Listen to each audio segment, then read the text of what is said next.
So, New York Times comes out with a bombshell article on Trump's taxes. Now, it's been a big fight to figure out what's in Trump taxes. At one point, he said, I'll show you my taxes if Hillary Clinton shows her emails and that type of stuff, but ultimately never showed them. Now, personally, I think presidents should be forced to show their tax returns for obvious reasons, if there are connections abroad and everything else. One connection to note, Russia, not so much. And that should have been a larger story. That wasn't a larger story. Many of the reasons that they wanted the tax returns, especially Democrats, was because they said Vladimir Putin is in those tax returns or something to that effect, some crazy. But nevertheless, we have some of the returns, or the Times are reporting it. I'm going to go through some of this because I think this is a nothing burger. Not because it's not nothing. It's a bombshell. But it's a bombshell in the sense that your society caters to the rich. 90% of the elections are won by the side with the most cash. Do you think that will put a perspective in the head of the people who are in those offices? Meaning, if you know that your ability to get elected depends upon the amount of cash that you raise, because your model of politics is not, let's do this kind of populist message that bring people to our calls and galvanize us and do X. You want to get elected basically by the wealth of things. You're going to go out and give your speeches and everything else, but it's not going to be this kind of affirmative, uplifting, let's go and do this. You need your cash. That uplifting speech of doing X or Y, the Medicare, the Social Security expansion, those things are not something that is on the docket of the people who are wealthy. And as such, that is not necessarily something on the agenda. What is on the agenda constantly? Tax cuts. Bush, onerous tax cuts or horrendous tax cuts.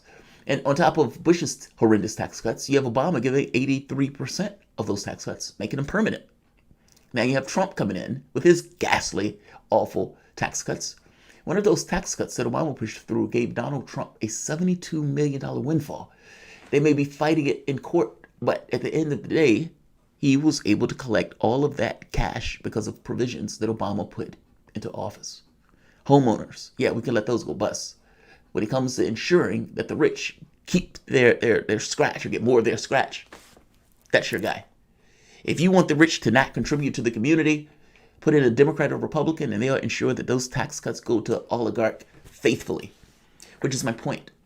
The policies and everything else are set by people who are basically arm in arm with the oligarchs of the nation and the wealth of the nation, not by you. So despite the fact that the majority of the population wants certain things, they don't get those things. And even when they say we need to tax extreme wealth, all of a sudden, we don't get those things in real measure. The bombshell for this is that this is normal.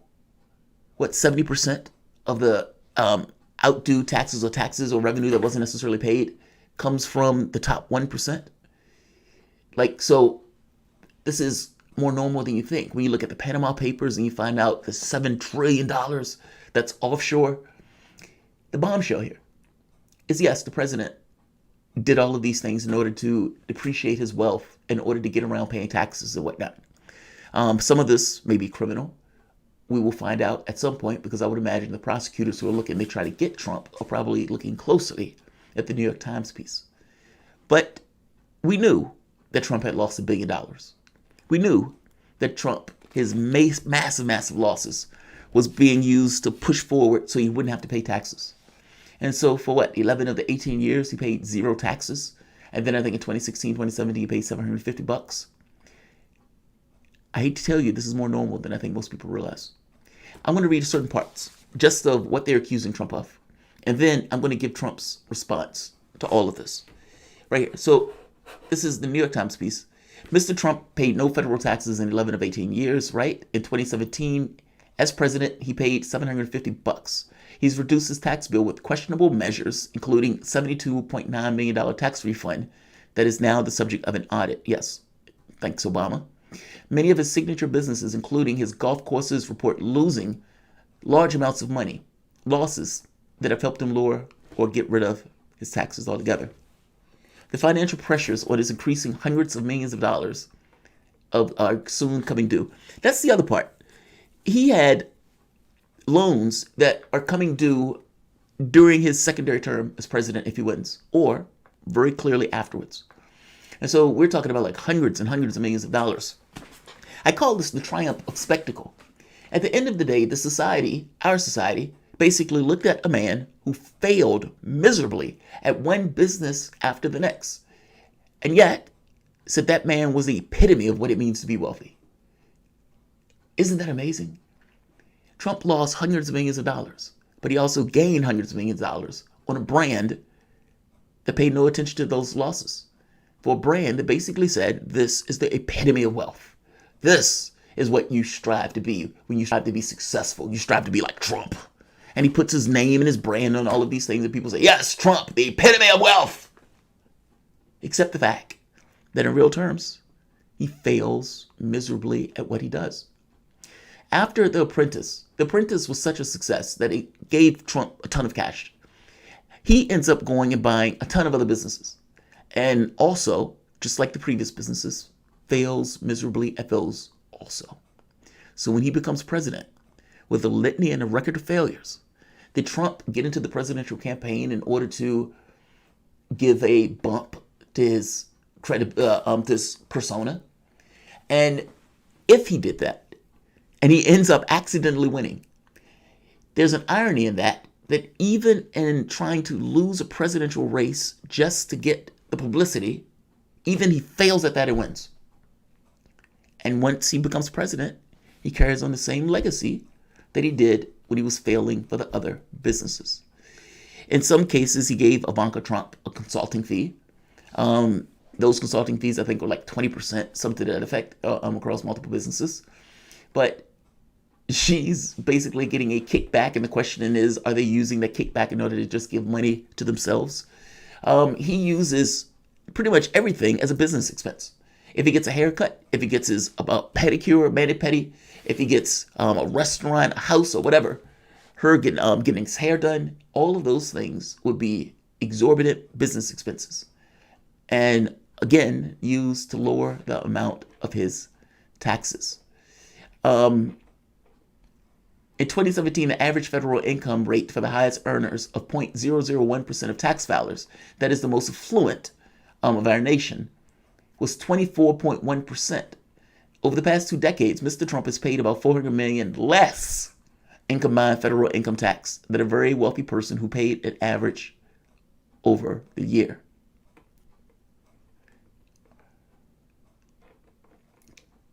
Here's another one. His residents are part of his family business, as are his golf courses where he spends so much of his time. He's classified the cost of his aircraft used to shuttle him from his homes as a business expense, as well as haircuts. $780,000 to style his hair during The Apprentice. There's another point here. Foreign countries give Trump's cash. Now, they would say they go through official channels and everything else, but you have a lot of people who want to ingratiate themselves to the president that stay at his residences. Those have become somewhat of a boon for people doing that. But foreign leaders. Now, when I saw this, it put me in mind so much of Clinton and her emails. And if you go back and look at the WikiLeaks releases, what you see is basically Clinton Global Initiative doing some similar stuff, getting money from foreign governments, those foreign governments wanting to get the ear of the president, and in this case, believing they can use it through the Clinton Global Initiative if Clinton wins, in which case they could have it in.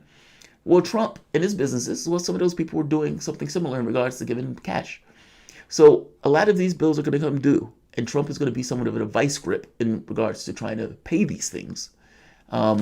Nevertheless, Trump responds. Now, on the show today, I think I said he responded in a tweet during the headline segment.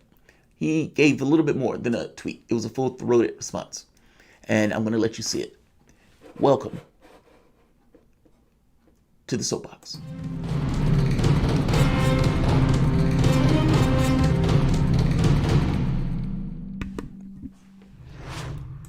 My name is Jamarl Thomas. This is the Progressive Soapbox. Guys, if you dig this content, please like, share, and subscribe. You can always support this content through PayPal or Patreon.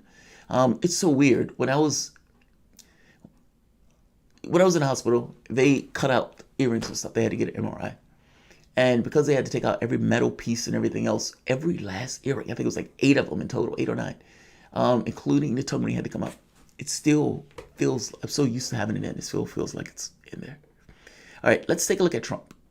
Trump is going to respond to the New York Times piece. And the New York Times, they're still going through the records. There's a debate tomorrow night Is this coincidental that there's a debate tomorrow night? This will probably be fodder for that debate. But let's hear Trump give his response when asked by a reporter. They were saying, 50,000 people. No, millions and millions of people could have died.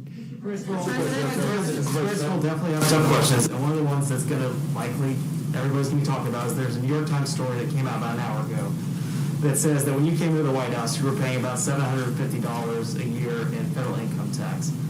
They are not releasing, they're not publishing the tax returns. They're not showing that out there. They're saying to protect their sources. In your tax return, sir, does that sound right that you were paying a couple $100 a year of federal income taxes? It's fake news. It's totally fake news. Made up, fake. We went through the same stories. You could have asked me the same questions 4 years ago. I had to litigate this and talk about it. Totally fake news. No, actually, I paid tax. And you'll see that as soon as my tax returns. It's under audit. They've been under audit for a long time. The IRS does not treat me well. They treat me like the Tea Party, like they treated the Tea Party. They don't treat me well. They treat me very badly. You have people in the IRS, they treat me very, very badly.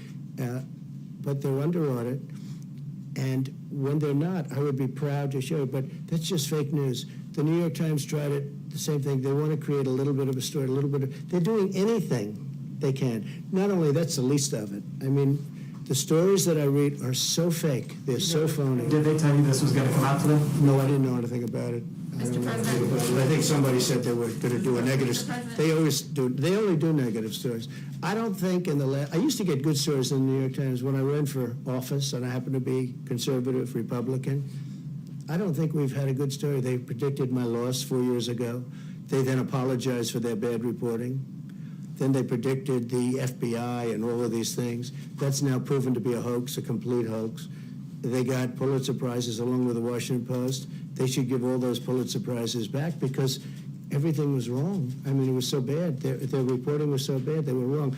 It was exactly the opposite. Now, there are people that should get Pulitzer Prizes. Solomon, Carter. They're not in the business of Pulitzer Prizes, but Sean Hannity got it right. Lou Dobbs got it right. Laura got it right. Many people Tucker got it right. There were many people that got it right. I don't know what they get other than a great salary and great ratings. I mean, I don't know what they get. Thank you, sir. Thank you, sir. On Jordan, go ahead. Yes, thank you. On the New York Times story, though, you have to understand that when Americans read the... Just to interject real quick, I want to point out something. If you notice, Trump said, the Tea Party, they treat me so badly. They treat me so badly. Now, originally, there was reporting that made the point, even in the Times article, that when Trump got to 72 million, he was like, wow, I can't believe the government was so stupid to give me this much money. Now, typically, that's supposed to go through some kind of congressional approval process in order to give that much cash, because over a certain amount, it has to go through the process. Now, they can give you the money, but it's a contingent type thing. That money is contingent upon the approval process. Now, the catch here is if Trump loses that process, he's going to have to pay that money back in addition to interest on that cash. So it's unclear what's going on with that. When he became president, it seemed like everything was put on pause. But it's potentially reopened as he was president. And so it's one of those things where it's possible that this has been put on pause just because he's president and, it comes to a resolution once he leaves office. But that also means that those bills come due when he leaves office. Now, this story looks bad. Now, the catch becomes, does it matter? Meaning people who vote for Trump, are they going to change their point of view and their opinion based on this? Trump, in this speech, basically knows, all right, this looks bad. But this is not new information that wasn't there before. I mean, for God's sake, it was out that I lost $1 billion and basically wiped away my expenses because of it. He is trying to associate himself with what they think of themselves as a marginalized group, meaning the Tea Party or the conservatives that the big bad IRS was going after. The truth and the reality of it is that the IRS goes after regular people just as much as it goes after big fish like Donald Trump. Because the money for the IRS has been deprioritized. And because they've been draining the IRS of funds, that the IRS finds it easier to go after normal people as opposed to the expenses required to go after a big fish, let's say somebody like Donald Trump. So the idea that they're picking on you is nonsense. you have been able to get away with ungodly sums of money and earnings without having to pay on that. And even when those businesses failed and whatnot, it's fair to say that you don't have to pay on those businesses. But the measures and the maneuvers that have been that was taking place in order to get Trump under this, the population may feel some kind of way about it, including many of the people that are dirt poor that are voting for him. His way of talking about this is, look, nothing is new here. They're trying to go after me. I'm just like the Tea Party. I'm just like the so-and-so that the IRS is going at. That's his play. I don't know if that works, but I got to be honest. I don't know if it matters. And I don't know anybody that's pro-Trump that this story would be like, God, man, I was on the fence about Trump. But usually people are very clear when it comes to Trump. For Biden, not as much. Let's hear the last part of this. You may have paid only a few $100s in federal income tax per year. That seems very low for someone who's a billionaire. So how much? I mean, Well, can you give basically, people they're an saying I idea- paid nothing. Can you give people an idea of how much you actually are paying? Yeah, basically, well, first of all, I paid a lot, and I paid a lot of state income taxes, too. The New York State charges a lot, and I paid a lot of money in state. It'll all be revealed. It's going to come out. But after the auditors, they're doing their assessment. We've been negotiating for a long time. Things get settled, like in the IRS. But right now, when you're under audit, you don't do it. You don't do that. So we're under audit, but the story is a total fake. And all of this, or is this one, we had the same exact questions, usually asked by the same people, and that took place 4 years ago. You remember, this was so well litigated. It's incredible. If you look at the filings I think I have 108 pages of filings for all these different companies that do very well, obviously, because the filings, and nobody talks about that. You'll learn much. The companies don't do well. Donald Trump has failed miserably at his businesses. And again, this was well litigated. It was well known. It was well understood. He has a point.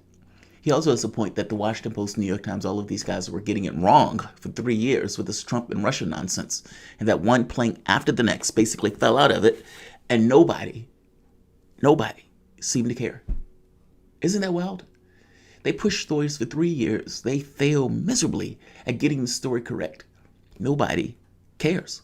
Rachel Maddow was basically a propagandist and a conspiracy theorist for the last 3 years with Trump and Russia, with one saga after the next that Trump was supposed to be engaged in with Vladimir Putin, and all of it comes back bupkis. Bupkis.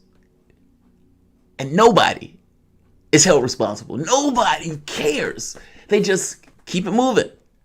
Yeah, we attacked Iraq and we allowed ourselves to be manipulated by the White House in doing so. But hey, let's keep it moving. No need for any level of introspection from the standpoint of the industry to which you find yourself. Just keep it moving. But on the other side, Trump has failed miserably at his businesses. He had like $1 billion in losses. That was something that we knew about even before these came out. So this is not necessarily new in regards to what you know of Trump. It's more so an extended look at how the rich lower, hide, or get rid of, or evade taxes. Let's finish up.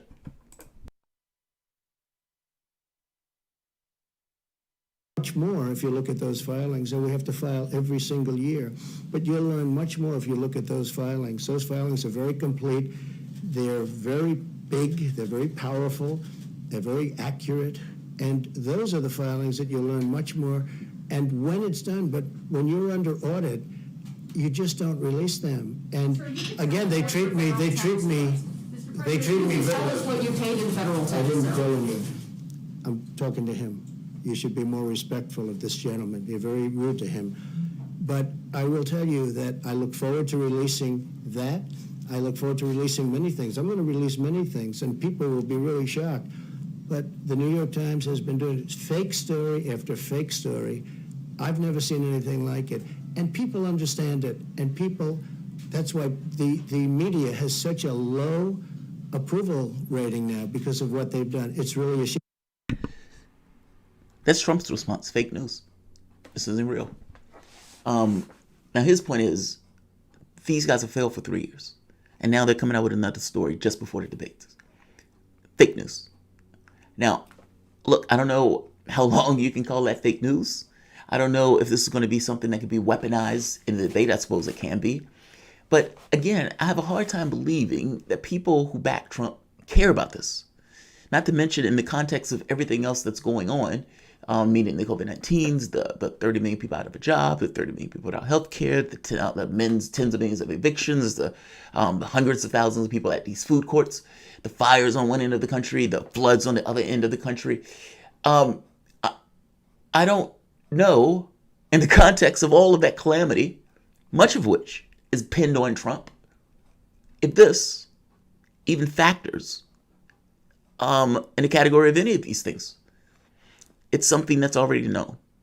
And because it's something that's already known, it's just an extension of it. The people who hate Trump will hug this information and use it like nobody's business to attack him.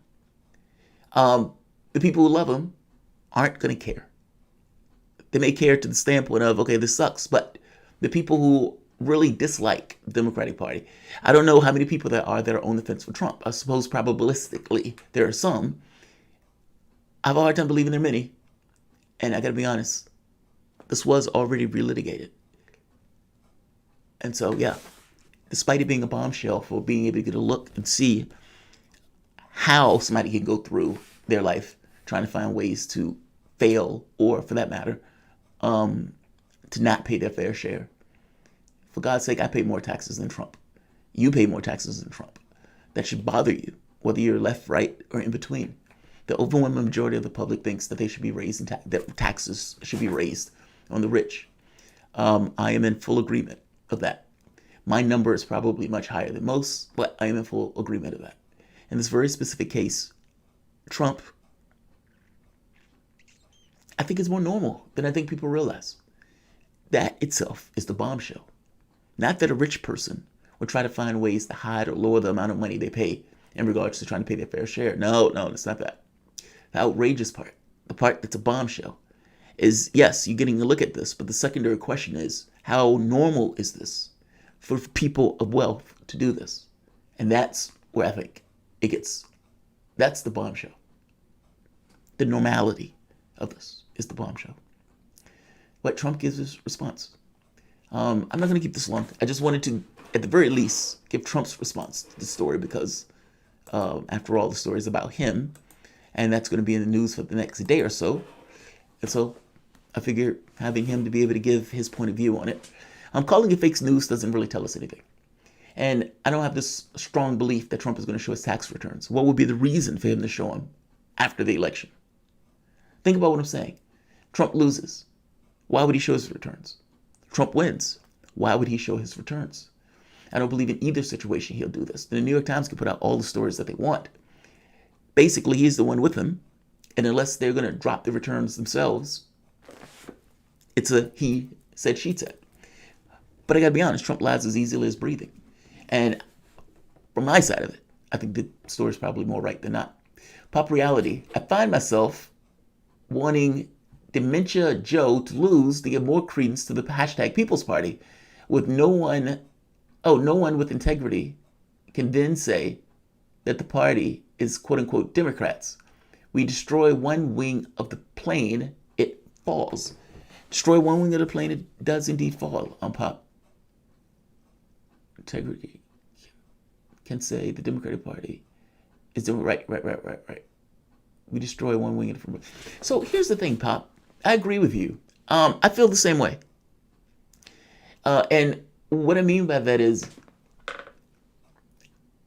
I don't think there could be progress if the Democratic Party wins with another strategy of Donald Trump is a maniac, Donald Trump is horrible, and because lefties are so weak, and because blacks are basically wed themselves to the party out of fear, you basically have a situation where nothing ever changes in the country because nothing needs to change because a political party is not getting in office because of what they're doing. Either one, actually. They're getting in office entirely because of oppositional reasons. That not only is a race to the bottom, but it perpetuates and instantiates all of the vagaries that the left say they want to change. All because they're so fearful of the other party. Your job is to hold your party and your political leaders accountable. And what I mean by that is there are times where that political leader is going to try to game the system. And by game the system, they look at the opponent and say, the opponent is horrible, so I can be horrible too. And use that horribleness as a reason and a rationale for their horribleness. You, as a public, must, especially if you're in a representative government, you have a philosophical responsibility to not be cowards and to be able to say, you will fail if you take that course. You are supposed to represent us. And just because you have a maniac on the other side doesn't stop your job in trying to represent our interests. There are things, there are vagaries of our particular society that needs to change, and it's your job to go and change it. If they tell you to go vote for the other guy, you say, fair enough, back away. And let them win on their own devices. I'm making the point that, Pop, I understand where you're coming from. If Biden loses, what happens? And part of that is a selfish thing from my side of saying, and interregnum. If you lose to a reality show host with all of these problems and everything else, that party basically implodes. And if that party implodes, it makes our point that much more crystal clear that you can't win without supporting policies that people are going to agree with and back, especially in the context of a pandemic. Donald Trump's horribleness should not be reason for cowardice and not holding your person accountable.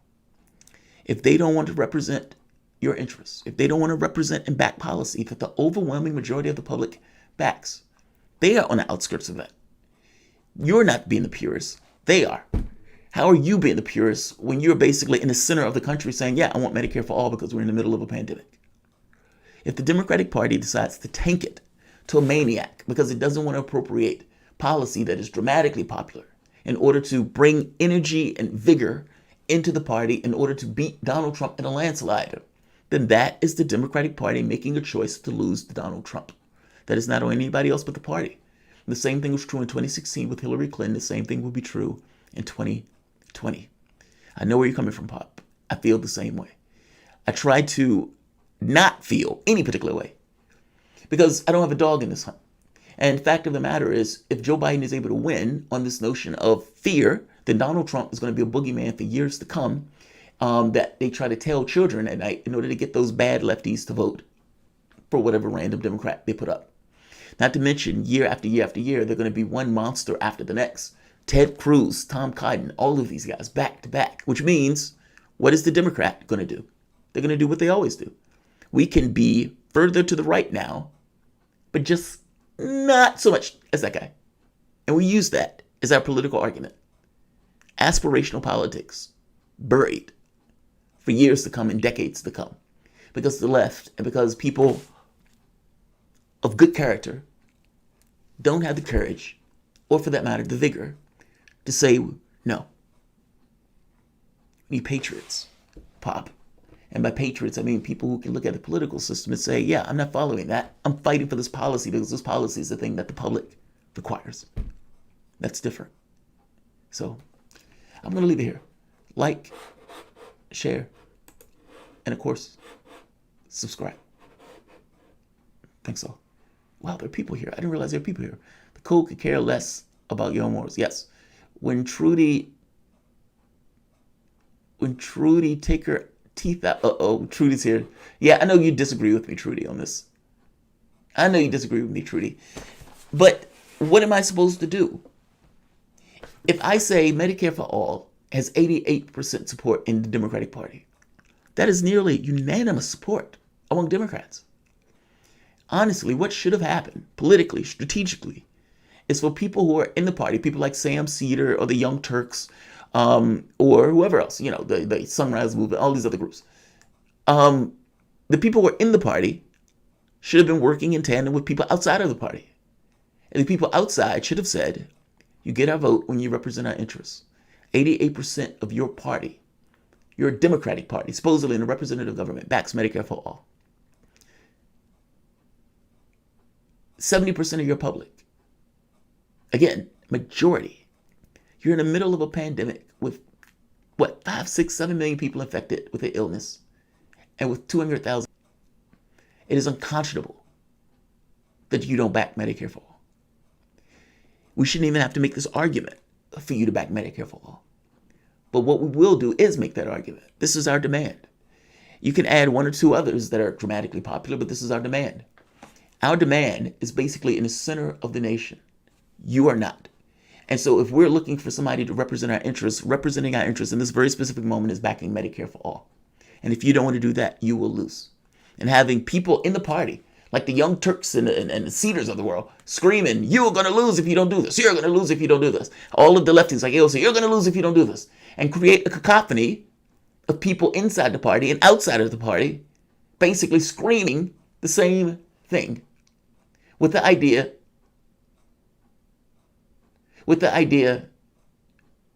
that if they do fail, they decided to do that with the notion that if they don't appropriate a policy with 88% support, that's astonishing for a party in a representative government to not do that. I'm saying that your path here was not to go face down, ass up. Your path here was to stand strong and scream, even people within the party pushing and screaming at Joe Biden that you are going to lose if you don't represent those people's interests. They're serious about it. They have a choice, Trudy.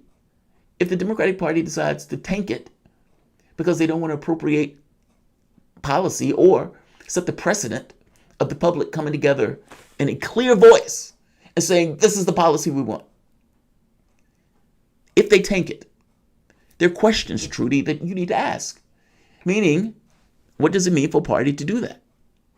Should a party do that? Is this a representative government if it doesn't? If it does do that? It is their responsibility to get your vote. Stop inverting that question. The question shouldn't be inverted. Your perspective should be, it is their responsibility to get your vote. I don't understand a political system where that's inverted, where the candidate just believes, just because they exist, they should somehow get your vote. I think that's nonsense. I think that's nonsense. I disagree with you, Trudy. Like, share. Trudy, you're loved. So, you understand. Like, share, and subscribe. Thanks all.